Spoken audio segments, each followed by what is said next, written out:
Hello everyone, welcome to our class, and for this time we're going to learn about Introduction to History, why studying history is important.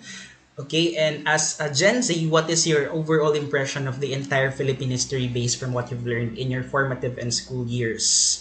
So, ano ba yung pagtingin ninyo sa history? Ano ba yung mga events na talagang naging impactful, no, sa inyo? So, let's define history.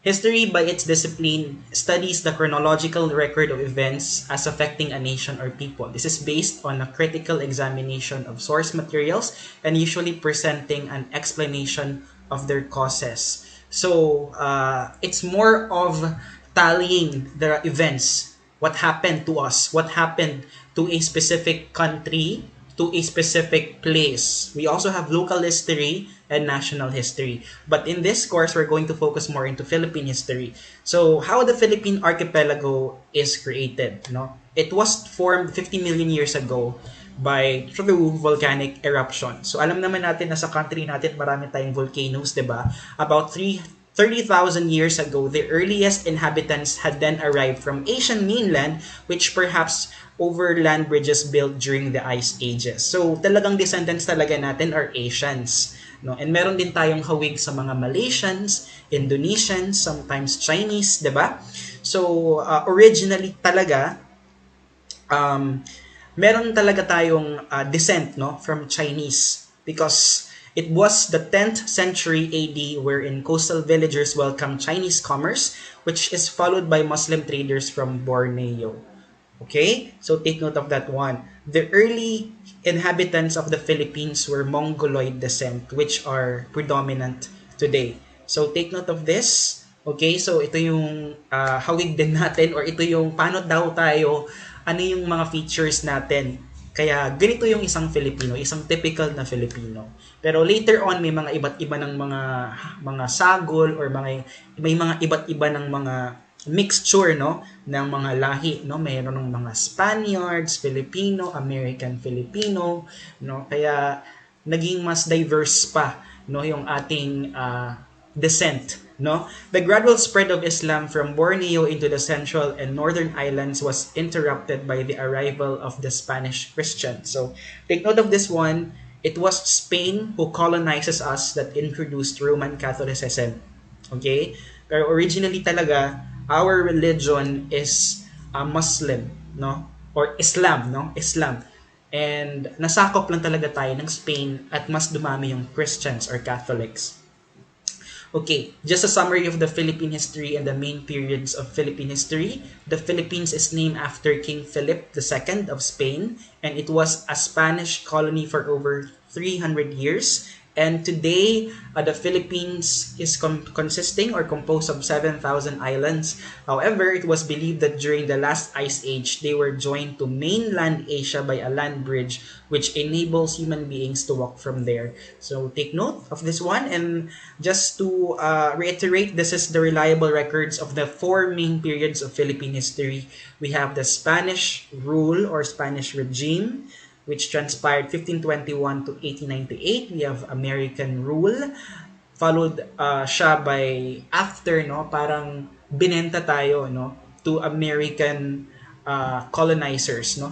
From 1898 to 1946, we have Japanese occupation from 1941 to 1946, and later on we achieve our independence from 1946 up until the present. So later on sa classes natin, ika-clarify natin ano ba talaga yung Independence Day natin ng Philippines. So, i-discuss din natin yan. Alright.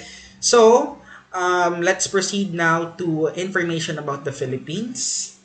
Okay, Philippines is an island country of the Southeast Asia in the Western Pacific Ocean. It is an archipelago which consists of 7,000 islands and islets. So, di ba kanina na-mention ko, marami tayong volcanoes. So, yun yung reason bakit marami din tayong islands. Yung mga na-form niya ng mga islands or islets. So, talagang iba, no? Tignan yung country natin as compared to other countries. Quite unique din siya. Manila, again, is the capital of our country, the Philippines, even up until this time. Okay, so the second largest island we have is Mindanao, and then we have Visayas. Okay, so yun yung three main islands, Luzon, Visayas, Mindanao. The name Philippines takes its name from King Philip II. Para siyang regalo no sa kanya, no, who was the king of Spain during the Spanish colonization of the islands in the 16th century. So, we are colonized by Spain for around 333 years. Take note of this one. Okay. So, here are just some methods and sources of history that we have to consider. Again, importante na tinitignan talaga natin kung reliable and credible yung mga binabasa natin kasi hindi naman kasi talaga lahat credible, no? Historical sources are not limited to textbook or paper or whatnot, but it is based on varied resources from written and unwritten records and materials. So marami tayong mga sources, like we have documents, we have artifacts, no, written reports by journalists and research, no. So aside from this primary resources, meron din tayong mga diaries, letters, interviews, anecdotes, oral histories, photographs, newspapers, articles, government documents, no, even poems, novels, plays. Part din ito, no, ng pagkakabuo ng history natin, no. Yung documents na nasusulat minsan ng mga journalists or researchers, minsan nagkakaiba-iba sila. So hindi lahat, may mga conflicting din ng mga pagsusulat ng history. Even like for example, yung Sigaw sa Pugad Lawin, iba yung interpretation or iba yung pagsulat or iba yung nasulat ng isang historian compared sa another historian. So, kailangan din nating to critically analyze it more. Kung ano ba talaga yung kailangan nating paniwalaan at the same time. So, critical thinking, at the same time, judgment din natin. Kailangan level-headed tayo.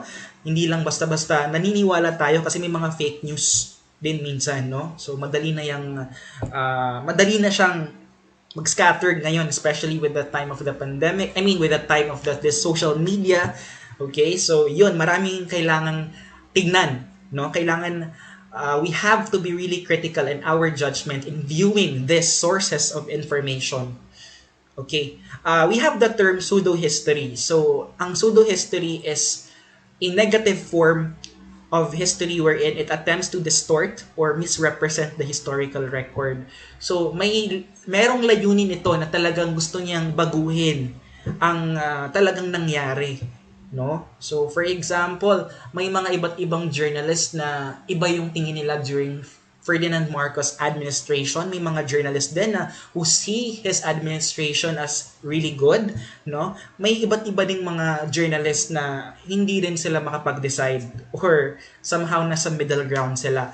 So, itong pseudo-history, kailangan natin itong i-consider rin. Sometimes, may mga journalists na gusto talaga nilang baguhin kung ano yung mga nakasulat or yung mga records. Kailangan natin itong tingnan talaga. Okay? So, just for some discussion questions, what are other sources of history that you know? Aside from the primary sources, how can personal biases of journalists affect society's view towards history? And how can we detect false information or fake news? So this is very critical, especially during the age of social media. Madali nang mag-spread out, no? So, ayun.